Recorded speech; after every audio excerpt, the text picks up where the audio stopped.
Welcome to the Actor's Side. Today's guest, one of my favorite actors. I've loved him in so many movies, and now he's in one I think everyone's going to see, which is a nice change, Sam. Hey, right on, This right is on. Sam Rockwell. Thanks, man. Thanks a lot. Sam Rockwell, you have done so many interesting movies, independent movies, different kinds of things, big movies Thanks. people have seen, but Thanks a lot. you know, you always go for, when I know you're in a movie, you're always going for something that's going to be a little offbeat, a little different than the norm, I think. And Yeah, I guess so, yeah. yeah. Is that how you approach a script when you're looking for something to do? Well, I like not unconventional approaches to material, for sure, you know, and I like unconventional material, so I'm attracted to that, but I don't know what that means, but yeah. You know, there's a quote I have here from Roger Ebert, of all people, the late, great Roger Ebert, who said, at one time he said, you're the go-to guy for weirdness. I think he said something about Chris Walken, too, which was really nice, because Chris is now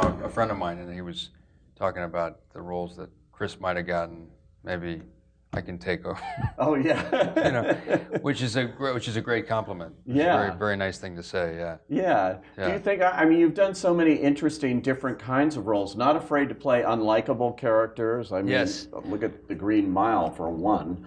Yeah, sure. Terrible. And that sort of thing. Let me take you back. How did you become an actor, though, in the first place? I became an actor. Well, I was 10 years old with my mother and father, and they were actors, and I sort of grew up in So you grew up in a little bit, yeah. And I did theater with my mother, and then I didn't really get serious till in my early 20s. I studied the Meisner technique with William Esper, and I met my acting coach there, Terry Knickerbocker, and then from there I sort of took it more seriously in my early 20s. Is theater, this begs the question, since this is a show about acting, is theater your go-to thing? Is that your favorite form of acting? I love theater. I mean, it's kind of, theater's like a gym, you know? Yeah. It's kind of like a gym to work out in and work muscles that you can't work out necessarily in a movie, unless you're doing a Martin McDonagh movie. Right. And then you're getting a good workout, you know? Martin McDonagh, of course, is the writer-director of 3 Billboards Outside Ebbing, Missouri. Yes. And we did 7 Psychopaths. And you did a stage play. And we did a stage play, Behanding in Spokane. Yes, you've done him all over the map. Yeah. Is this one of those kinds of actor, director, writer relationships that, you know, we've seen in the past where you constantly work with the same person? You are sort of have a second-hand relationship to his? Yeah, I would think so. 3 times now, I hope it continues. He's a real, he's pretty great. Yeah. He's pretty amazing. He said he actually wrote this role of Dixon in 3 Billboards for you. Yeah. It's nice to hear that. It's nice to hear that. Is it a little intimidating in a weird way to hear, oh my God, you know, he has me in mind for this, so I've got to live up to this? Yeah, I guess it's very flattering, and you want to live up to it, and you want to make him happy. And at the same time, he trusts you to interpret his material really well, you know. And you understand his kind of material, having done it twice before. It's dramatic and funny and dark and, you know, all that stuff. Yeah. What I like about it is it's dark, but it's got humor. That's right. And that's key. Yeah, and it never gets, just as it's about to get sentimental, he makes a joke. Right. It snaps you right out of it. So it never gets sentimental, it never indulges. I think that's the key to Martin's stuff. Hey, fuckhead! What? Don't say what, Dixon, when she comes in calling you a fuckhead. And don't you Shut come up! in here.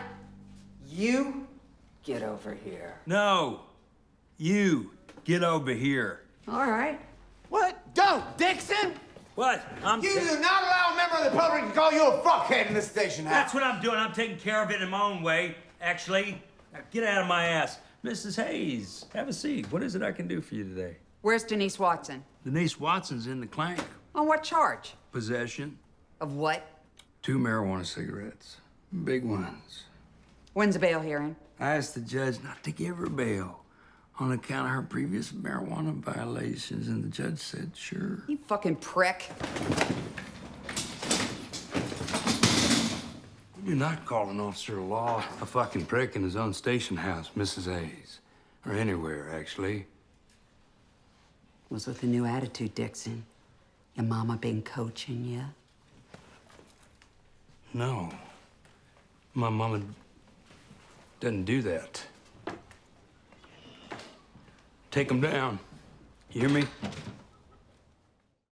Well, your character, you're the deputy there. Yeah. He's not your ordinary deputy we've seen No. in movies before. Yeah, that's right. He's like an interesting guy. You never Yeah. know when he's going to go off, and he's got a little bit of racism there and everything else. Yeah, in he's this. a complicated guy. He's kind of if Barney Fife was a little angrier and a racist. Yeah, he's a bit of a but then it changes for him, you know, and he becomes he matures and grows. Yes, he does within the context of the movie, which is interesting to see where this character goes. He's fully three-dimensional. You know, at first I thought, oh, okay, this is an interesting character, but he's going to be kind of the straight line that you think he's going to go down. Yeah, he might be the antagonist or the comic relief, but it goes somewhere else, which is cool. As does everything in this movie. There's so many unexpected things that I don't want to reveal it for people that haven't seen it, but Woody Harrelson's equally great in this. That character goes in a place I didn't expect at all. And of course, Frances McDormand starts out on fire and kind of goes up from there. Yeah, exactly. Yeah. It's an incredible cast to get to work with all of these, and you know, Peter Dinklage. You could go on. Yeah, and John on Hawkes. Yeah, all these people. It's amazing. It's a great cast. No, I mean Frances is like John Wayne. You know, she's like it's like a Western. She comes in. It's great. It's a really fun. It was a fun experience. Yeah. Outside of Martin McDonagh, is it hard for you to find those kinds of roles that really just, I mean, you look at and you know this is going to be good and this is going to be... Well, you know, there's no-brainer roles. I mean, I've worked with a lot of great directors and Ridley Scott and, you know, Frank Darabont, Jon Favreau, you know, and David Mamet. And I've been very lucky. I've done a lot of great parts. But, you know, as you said before, this is a movie I feel like people might get to see. Yeah. And, you know, and people are seeing it already. And that's, I think, the difference, which is very thrilling, is that, you know, you can do good work and sometimes people don't see it. And I think people will see this movie. It's not just about the performance, it's about the movie itself. It's funny, you know, you do different kinds of things, and I think they prepare you for the next thing, you know. And movies like Snow Angels, I think, prepared me for this role, you know. And in what way did that one? Well, I think that character was an alcoholic. He was a born-again Christian, and there were a lot of complicated sort of elements. You know, working on Confessions of a Dangerous Mind, we did those one-er shots. You know, the sort of Frankenheimer live TV, very theatrical, and of course, theater prepares you for that, and we did some of that with like the fight scene in Three Billboards is a one-er. It's one take. Oh, yeah. And where I throw the guy out the roof and stuff. So and I did a movie called Jerry and Tom that not necessarily a lot of people saw. And we did one-ers in that, and then that prepared me for Confessions, and then, you know, so it's like you do a few drunk scenes in a play or a movie, and you've done speeches and, you know, stuff. You've worked on stuff, and so it in the way that Chris Walken has done a lot of Shakespeare. So when he gets to that speech in Pulp Fiction, he's able to chew that text, you know. Or Fran's done tons of theater, and same goes for Woody and John Hawkes, you know. Yeah, and you mentioned Confessions of a Dangerous Mind. Yeah. Now that was the first movie directed by George Clooney. Yeah. And you played Chuck Barris. That was a very unusual project too, because he's like, you know, supposedly working for the CIA while he's a game show producer. That's right. That's right. But it was great fun. I mean, it was really, and it was fun to do. It was a lot of fun to do, and to have that experience with Clooney and.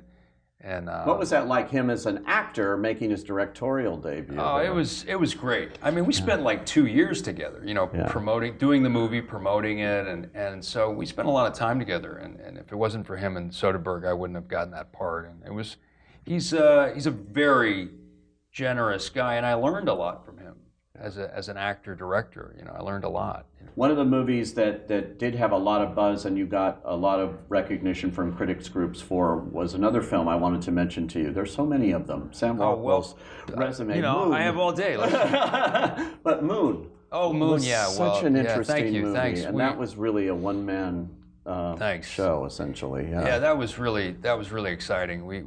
We didn't know if that was going to work, me and Duncan, and it did work, and it's had an afterlife, a following, and people really, it's considered like part of this new, smart sci-fi like District 9 and Ex Machina. It's sort of in that club of smart sci-fi, But it's for a particular crowd, It's heady and it's kind of Twilight Zone, Black Mirror kind of crowd. Yeah. So now you're in the midst of doing, I guess, Cheney's, the Dick Cheney. That's right. movie. Yeah. And you're playing George W. Bush. That's right. Yeah. Okay. So George W. Bush actually I'm saying, come back right now. He's looking pretty good right now. He's looking really good right now. Yeah. So how does that inform the way you're playing Bush? Did you do research on that, or? I think it does inform the way I'm playing Bush. Maybe I hate to say that, but I've been watching him obviously a lot on the internet. Yeah. And obviously because of what's going on right now, he's looking pretty good. But he's very charming. I find him very charming, and he has kind of it's almost a kind of Elvis Presley charm to him when I watch him, and so. I'm trying to come at it from that point of view, from a positive point of view. Right. Yeah. And not judge him. I really kind of want to find the real guy. It's hard, you have to keep in the indie spirit because that's where it's at now. Studios don't want to do that anymore. They used to love to make those kinds of movies. Yeah. Bring them to the screen. It's much harder now, I guess. It is harder. Right? Yeah. It's harder. Where would Midnight Cowboy go? Probably on Netflix, right? You're absolutely right. It wouldn't go to a major studio. Yeah, they'd be scared to death of it. Yeah. Your movie, 3 Billboards Outside Ebbing, Missouri, is sort of from a major studio. It's Fox Searchlight, and they're a great company to finding these kinds of movies that sort of fit in, little cousin of the big studio, but they give it tender, loving care, and that's what I hope we see on this movie as we see it go through the season as it opens up and Thanks around the country. Everyone will get a chance to see it and see Sam Rockwell finally, right? Thanks, man. All right, thanks a lot. man. Thank you so much. Yeah. Thanks.